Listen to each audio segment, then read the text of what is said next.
Hey guys, welcome back to Rocket Gyan, my fellow space tubers. Okay, so here we are, guys, to witness a world record breaking mission, and yeah, it will be done by none other than SpaceX itself. Hi everyone, hi Dev, hi Angel, hi Iron the Space Explorer, hi Anamika, and hi Lab Rat. See, guys. This is the mission which is likely to break a world record. The previous world record to deploy most number of satellites was held by um, Antares Cygnus mission, if I am not wrong, to deploy 108 satellite. Although previously, before that, it was around 104 satellites by PSLV launcher, but now people sometimes say it is held by PSLV or Antares, so there is one confusion there, but we don't know yet. So, but in 2017 or so, Antares broke that record. But yeah, so today we will be seeing them again breaking one of the record to deploy most number of satellites in a single launch. And this is the SpaceX company. You should be knowing that by now, headed by Elon Musk, Starship, ISS, human spaceflight, the lunar, Mars, everything is there. So I won't discuss much about it. We can go directly into the Falcon 9 vehicle and we'll see what is there. So hi, Jela Suman, how are you? So yeah, here we go. There we have the Falcon 9 vehicle, 104 total launches, 65 landings, and 47 reflown rockets. And today, this vehicle will be very nervous, as in because it is about to break a world record, and that is huge. That is actually a huge milestone. It was bound to happen somewhere by SpaceX only, and don't feel amazed if SpaceX in future decides to break its own record on Falcon 9 or the Starship. So yes, the rideshare program on this vehicle will be very you can say um, will be like a mission in which you can deploy as many satellites as you want, because the payload capacity of this vehicle is so high. And yeah, that's why it can accommodate more and more satellites. So today it's a 70-meter tall rocket, two-stage rocket, and this is the first stage. It is powered by 9 Merlin 1D engines with the landing legs there to land this thing on the drone ship. So today they will be landing. They are not going in for expendable configuration of the Falcon 9. If they would have gone for expendable one, I mean, they would have taken more satellites to space. That's for sure. Um, then we have the second stage. This is powered by one Merlin vacuum engine. Um, yes, the interstage has four grid fins for aerodynamic guidance, and then we have the payload, in which we'll talk about this. What are the payloads in a bit? The engine is a Merlin engine powered by RP1 and LOX as its fuel runs on a gas generator power cycle and develops a thrust of 845 kilonewtons. This is the newest version of their Merlin engine, Merlin 1D full thrust, I suppose. Yeah. So yes, that is what it is. And then the vacuum one has a significantly larger expansion nozzle to accommodate to the changing surrounding pressure and hence increasing the ISP of the rocket. This is also a Merlin engine, but a vacuum optimized Merlin engine. So yeah, that it is. So now we can talk about the Falcon 9 payloads. What are the payloads and everything? So we can talk about that now. But first of all, we need to be actually we need to look on to their rideshare program. This is their rideshare program only, and this is their first dedicated rideshare launch, which they actually will be doing in futures. And as you can see, you can right now go, if you have a satellite or something, if you want to send in space, you can just go and book your flight to space. Desired orbit, it can go to sun synchronous, LEO, or polar orbit. And you can see here it has a no earlier than 5/20/21. So in almost around 4 months or 6 months, rideshare program and rideshare this yes, the rideshare launches will be happening, and we can input the payload mass and it will tell us the estimated price. If I just input 1 kg, it will have $1 million as it said, right? Yeah, the $1 million as it said here. And you then you can select the ports. So if I just input 100 payload mass also, then also the price will be $1 million. So the payload price for this is 100 for an 100 kg payload. The price is 100 million 100 sorry $1 million, 100 or less than 100 kg. Yeah, is what their price is. We can select the payload, the orbit. Suppose this is the orbit, then we can select the port. Which port do we want? They have this. We will talk about this also in a bit. Um, Mechanical interface ring in which it can carry some payloads to it. So yeah, and then any add-ons if you want to have separation system, connectivity. I mean, actually this is a complete thing, and you can actually, if you don't even have a satellite but you want to do a experiment in space, then you can just go on and book your flight here, and it will take care of everything, electrical connectivity, you'll need everything. So yeah, that is thing. We just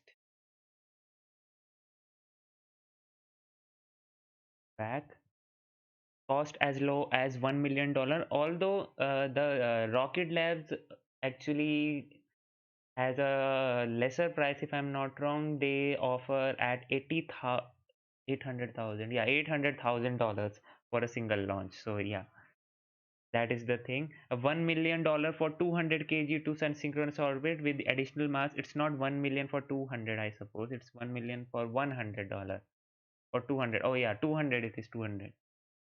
Which actually means $5,000 per kg. That is the beauty of this thing, rideshare. And you can reserve your flight. This is the payload configuration. I mean, the thing which they can opt for, they have 24-inch port and a 15-inch port. These are the separators which they can attach, and satellites can just then be attached here and then deployed into space. So the problem with this, so many satellites taken right away into the orbit in a single launch, is the satellite deployment, right? How can you deploy the satellites without interfering with the other satellites communication as well as within their orbit? I mean, you don't want your satellite to hit by another satellite, right? So yes, that's a pretty thing. Can say that's actually a thing which needs to be solved. So there, where we have the satellite deployment companies, yes, we actually have some companies which are only specialize in making deployment hardware to the in actually space. So one of them is which will be flying today in the SpaceX Transporter-1 mission is this one, which is Nanorex. And Nanoracks rideshare opportunity, as you can see, you can book your rideshare mission with them. Actually, what they do, what these companies have, which I will be telling you will do, is they have a satellite deployment mechanism in place. Where you can house some of the smaller satellites like 1 kg 2 kg satellite, those cube sets in there, then you can house there. And these satellite deployment companies will take care of that, of deployment them into space. You can book a flight in Falcon 9 SpaceX or in ISRO's PSLV rocket also, because this thing also actually broke a record of deploying 104 satellites into space. So yes, one of them used this only, the deployment mechanism. And talking about the images, see, this is the thing. You can have this is, you can say, a deployment hardware, you can say. And then you can place the satellites into it, and then there we have a spring mechanism or something like that, which deploys the satellites out into the space. Okay, so yeah, one of them is Nanorex today, which will be flying. Okay, talking about the another one, it's not only about the one company which is having a deployment thinking. So they have this exo launch. They have a exo launch which will also be going to space as a deployment hardware. And they have a products as exopod, carbonix, exobox, and exoport. So for today's mission, they will be going in for this exoport, which is a multi-port adapter. Exoport allows to accommodate multiple payloads on a single Falcon 9 ESPA port. It comes in various configuration and connect separation systems. And yes, so yeah, obviously you can see this is the deployment system, you can say here, wherein you can just put in the satellite and then it will go out there. So yeah, but actually the thing is, there is nothing called learn more about it. We all have a learn more thingy with all these, right? Exopod, carbonix, and exobox. We don't have anything for this. So yeah, you guessed it right, there is not much information available on the internet which I could find about this thing, how does the mechanism works. Otherwise, if I would have found about some of the information, then I would have told you. This is the thing, but yeah, the exoport is flying today. This deployment thing is flying today. And then we have the last one as the space flights Sherpa FX vehicle. So they have three in place: Sherpa FX, go now; Sherpa LTC, go fast; Sherpa LTE, go far. So the difference between all these is, this is one which does not have any propulsion system. This has a propulsion system, most probably a monopropellant based propulsion system. And this thing, Sherpa LTE, actually is electrical propulsion system, but all of them has one role into all of them has one motive only, which is to deploy the satellite. So Sherpa FX is the main one which they will be deploying the satellites. You can see, you can put in the satellites here, here, here, here. It can carry around 18 satellites into space. And the thing about this thing is actually, the unique thing which I should say about this is, it has it can just deploy the satellites out once out of the second stage. Actually, means once separated from the second stage, because it already has its own avionics and communication. So yes, so you, and it has an orbital life of 4 to 7 years. So yes, this can serve in as a hardware in space, which can be used for experiments. If you can't make a satellite, don't worry, you can use this thing and deploy your experiment. It will stay there in orbit for 4 to 7 years. Yeah, that is a thing. There is one more, the d-orbit one, exo launch. We also have a d-orbit. I didn't have that. You also have one d-orbit pulse information system, which actually is also a deployer to space. Okay.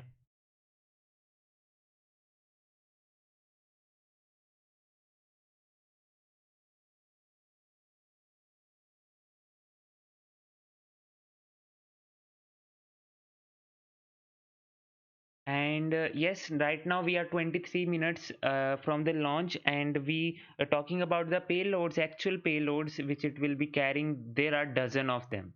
I mean, I can just go on talking about the names, but it won't get finished. So yeah, SpaceX, Nanorax, Nano Avionics, these are the things. The satellites which will be going are the Hawkeye, NASA's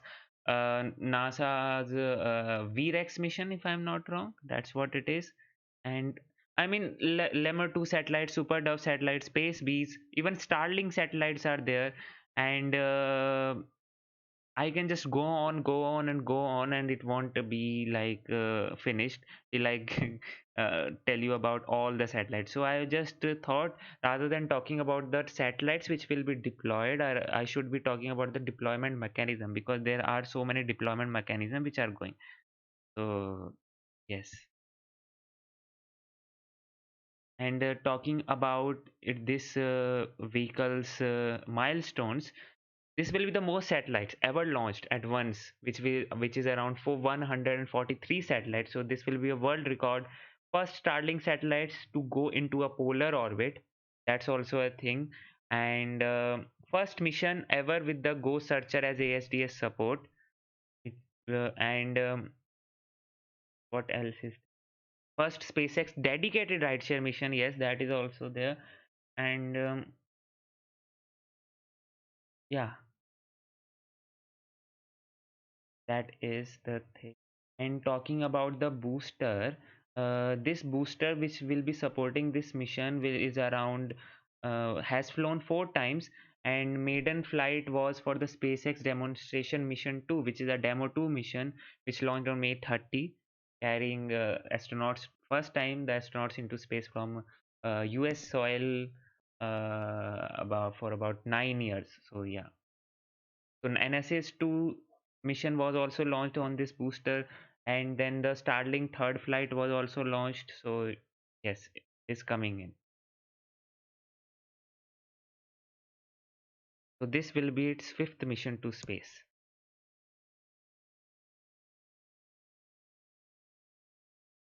Now let me just see if we have any there. Okay, still waiting for them to come live, and whenever they come live, we'll go live also. So if you have any other questions, guys, you can just help me, and I'll sorry, help me. You can just ask me, and I will answer your questions.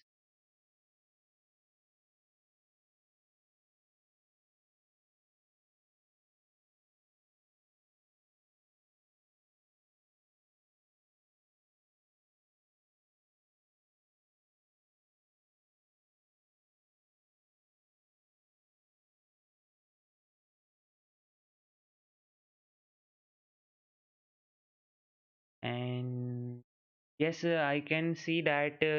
See, the thing is, don't worry, guys. The record of most number of satellites to space will be will be broken in coming years. Okay, so it's not a thing. Actually, the ISRO launched it in 2017. This record-breaking mission launched was in 2017, and now we are in 2021. So obviously, these things are meant to be broken. And don't be surprised if SpaceX only decides to break its own record. So anything can happen. So let's just be uh, excited and watch this launch as it begins. And I am so excited because there will be so much of deployment things happening, and we will get every I suppose we will get the video footage of them deploying, and that would be so awesome to watch. I'm really excited for that.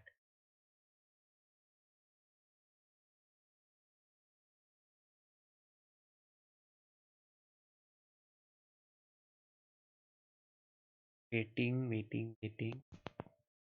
ASP simulation won't be there for this one because yes, there is so much uncertainty with this mission.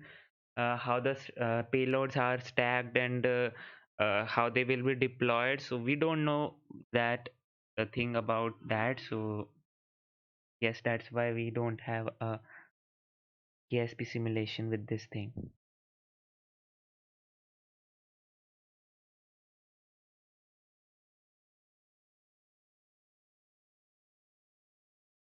you have any questions, you can just ask me. And I think we are having the live feed from SpaceX. Moving on to that.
Seshagiri asks what will happen to the second stage after the satellites are deployed. So, assumingly they are not going into a very high elliptical orbit. So, the second stage will have some fuel in it to restart and then come back and burn up in the atmosphere. So, you can say it will burn back into the atmosphere. If it does not have any fuel also, then also no worries, because of the atmospheric drag there, not very much, but still some of that is there. And yeah, that will eventually decay the orbit, and it will burn up in the atmosphere.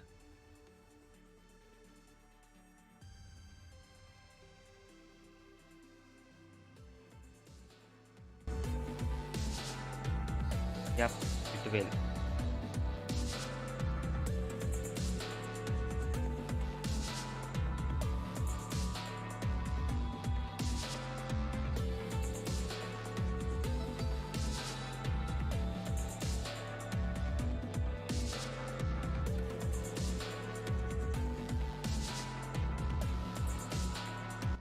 See guys, I am really excited for this mission. Actually, I have witnessed the record breaking missions, but the thing with them was the video quality. And we know that SpaceX does have a really good video quality in space.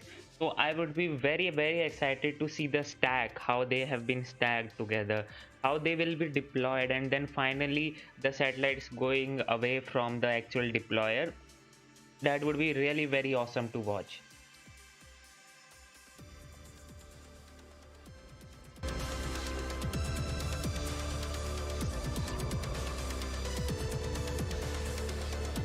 Yes, Angel, there is some weather concern for this mission.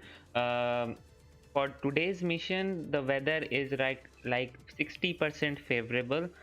I won't be surprised if there is a scrub or something like that today. So yes, fingers crossed, and let's just watch in and see what happens with this mission.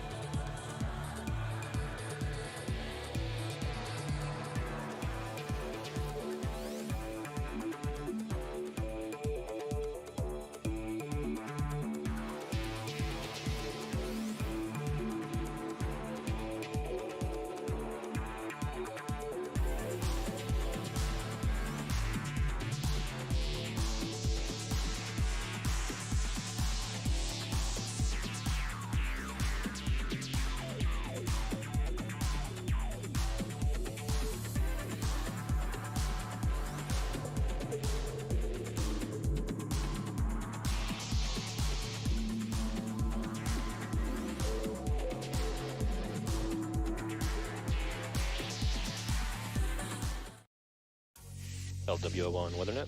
Liftoff conditions looking pretty good. ESPS is ready for launch. Ignition. Liftoff. Falcon 9 has cleared the tower.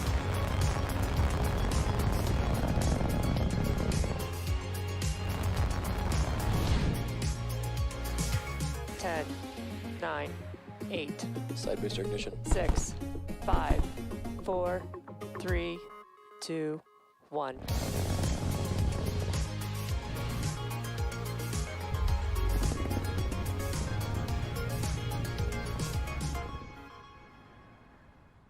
Good morning. It's Saturday, January 23rd, and we're here at SpaceX's headquarters in Hawthorne, California. You're looking at a live view of Falcon 9 as it awaits its 9:40 a.m. Eastern Time launch from Cape Canaveral Space Force Station in Florida. My name is Andy Tran, and I'm a production supervisor here at SpaceX. Welcome to the webcast for SpaceX's Transporter-1 mission. It's our first dedicated SmallSat Rideshare Program launch and third launch of 2021. On board this mission are 133 commercial and government spacecraft, in addition to 10 Starlink satellites, the most spacecraft ever deployed on a single mission. This count includes CubeSats, microsats, and 2 orbital transfer vehicles, sometimes called space tugs, which would deploy their spacecraft after separating from Falcon 9. SpaceX created the SmallSat Rideshare Program to provide SmallSat operators with competitive pricing, increased flight opportunities, flexibility, and most importantly, a ride to space on SpaceX's Falcon 9, Falcon Heavy, as well as Starship in the not-too-distant future. For more details on our rideshare program or to reserve your spot, head over to our website at spacex.com/rideshare. Now let's take a look at Falcon 9 out on the pad at the Cape. You're looking at a live view of Falcon 9, our 70-meter, 2-stage liquid-fueled launch vehicle. Today's mission is the 5th flight for this particular booster. Its first 4 flights were all in 2020 and included our Crew Dragon Demo 2 mission for NASA in May, the ANASIS-II mission in July, a Starlink mission in October, and most recently CRS-21 in December. You can tell by the re-entry soot at the bottom of the vehicle that this booster has flown before. That bottom 2/3 of the vehicle is the first stage. Its objective is to accelerate the vehicle through the Earth's atmosphere into space and then separate from the rest of the rocket. From there, it will make its way back to Earth and target a landing on our recovery vessel, Of Course I Still Love You, which is our drone ship in the Atlantic Ocean. There it is on screen. On top of the first stage is the black carbon fiber inner stage. This is a composite material and it houses the larger nozzle of the second stage engine. Then on top of that is the payload. Then on top of the inner stage is the Falcon 9 second stage, which takes the payload to its eventual destination in orbit. After the first stage separates about 2.5 minutes into flight, the second stage will then carry the 143 spacecraft to orbit. And in order to get the intended orbit today, we'll need to light our second stage twice before deploying all of our payloads. At the very top of the rocket, you'll notice a large nose cone. This is called the fairing. It's a composite structure and protects the rocket from the forces of ascent and houses the payloads. Once the vehicle is outside of the Earth's atmosphere, the fairing separates to expose the satellites to space. For today's mission, our fairing is brand new. Our recovery vessel, Miss Chief, there it is on screen, will be attempting to recover the fairing halves from the water following landing. And finally, the large truss structure next to Falcon 9 is called the Transporter Erector. We also refer to it as the TE. Its job is to roll Falcon 9 out to the launch pad, raise it to a vertical launch position, and also route power, fluids, and communication to both the rocket and the satellite. It will retract away from the rocket slightly at around the T-minus 4.5 minute mark, providing clearance for Falcon 9 to lift off. The chief engineer held a technical poll at T-minus 1 hour mark, and the launch director held a propellant load and launch go-no-go poll at the T-minus 38 minute mark. If we do have a call to hold today's launch, we do have a backup opportunity tomorrow at 10 a.m. Eastern. We are currently red on weather for surface electrical fields. We'll keep a close eye on that as we count down, but weather is looking a little dicey for our current liftoff time. Falcon 9 has been loading propellants since the T-minus 35 minute mark. The vehicle uses a refined form of kerosene called RP1 for its fuel and super chilled liquid oxygen, or LOX, as its oxidizer. Currently, RP1 is fully loaded on the second stage and nearly fully loaded on the first stage. Liquid oxygen loading is currently underway as well. Helium load also began before the webcast went live and will continue to top off until a minute and a half before launch. We use this helium to pressurize the tanks as the propellant is pulled out by the engine pumps. At In about a minute, at the T-minus 7-minute mark, engine chilling will begin. This is where we allow a small amount of super chilled liquid oxygen to flow into the Merlin engine turbo pumps prior to the full flow of LOX to avoid any thermal shocks to the system. And then a few minutes from now, checkouts of the second stage thrust vector control actuators will be underway. This is also known as the engine wiggle test. We move the thrust chamber slightly to make sure that the guidance hardware is a go for flight. This happens on the first stage engines as well, and those happens just seconds before ignition. The vehicle is healthy and we are currently working no issues. The range is standing by to support. Again, the weather is red, but we'll continue to monitor that all the way until T0 to see if we get a chance for liftoff today. All systems continue to go for a liftoff at 9:40 a.m. Eastern Time.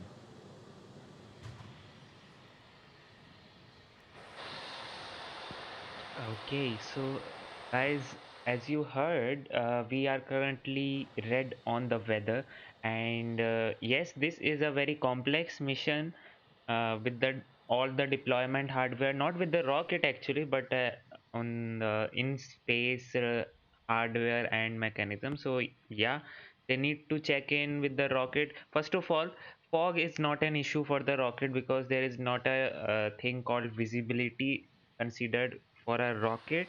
I mean, yeah, you can actually save something for a visibility, as in for a camera angle.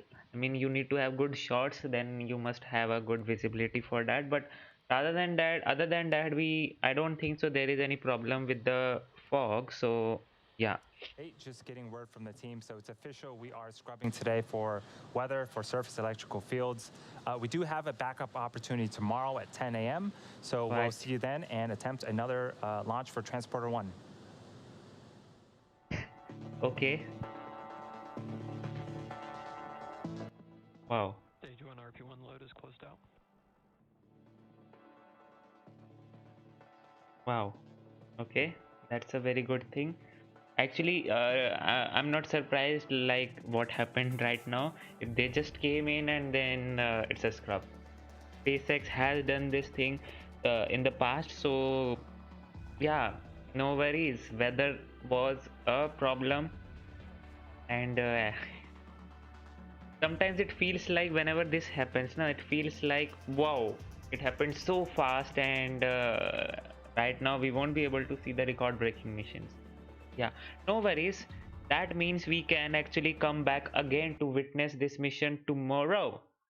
I mean, yeah, tomorrow we will be having this mission. Although they had a 42-minute launch window for this mission, I mean, yes, they would have thought that 42 minutes are also not enough for the weather to clear. And with the respect of in respect to the weather, actually they have surface electrical winds. Okay, that is actually something new which I am hearing. I'll definitely find out that thing. Yeah.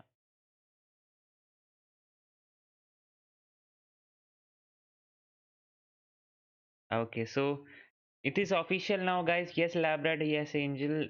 We are no, they are not going in for a launch, and tomorrow we will be seeing it. No worries. Hopefully tomorrow weather cooperates, and we will be having a launch. How it will work in see the problem with the KSP, I would have shown you the KSP thing, but we don't know how the payloads are stacked there are 143 satellites, right? And we don't know how they are stacked in together. We have a Starlinks, we have tons and dozens of other satellites, we have deployment hardware and whatnot. So yeah, we don't know. That's the reason why I didn't go for a KSP simulation for this thing. So yeah. So I think we can close in for the stream, and don't worry, we will again come back tomorrow for the launch. And yes, let's hope the weather cooperates and we can see the mission fly and become successful. Okay, so until then, this is Priyanshu Rohila. You just saw Rocket Gyan. Unfortunately, SpaceX was unable to launch it, but tomorrow is their launch window again, and we'll see that again. So yeah. Until then, this is Priyanshu Rohila. You just saw Rocket Gyan. Stay safe, stay healthy, and bye bye.